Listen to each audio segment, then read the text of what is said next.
ঢাকা জেলা বাংলাদেশের মধ্যাঞ্চলের ঢাকা বিভাগের একটি জেলা। বাংলাদেশের রাজধানী ঢাকা শহরটি এই জেলায় অবস্থিত।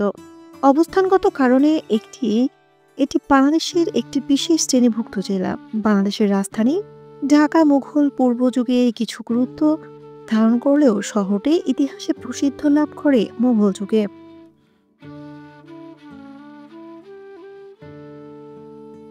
১৬১০ খ্রিস্টাব্দে ইসলাম খান চিশতি সুবা বাংলার রাজধানী রাজমহল থেকে ঢাকায় স্থানান্তর করেন এবং সম্রাটের নাম অনুসারে এর নামকরণ করেন জাহাঙ্গীরনগর।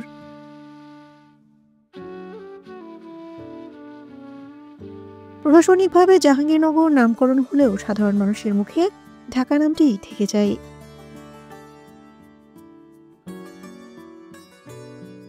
নদীপথের পাশে অবস্থানের কারণে ঢাকা প্রাক মৌর্য যুগেই স্থানীয় বাণিজ্যের কেন্দ্র ছিল। এখানে উচ্চমান সম্পন্ন সুতিবস্ত্র উৎপাদিত হতো, যা মসলিন নামে পরিচিত। ইতিহাসের ধারাবাহিকতায় ১৯৫২, ১৯৬৬, ১৯৭০ সংগ্রামের ফসল হিসেবে ১৯৭১ সালের ১৬ ডিসেম্বর বাংলাদেশ স্বাধীন রাষ্ট্র হিসেবে আত্মপ্রকাশ করে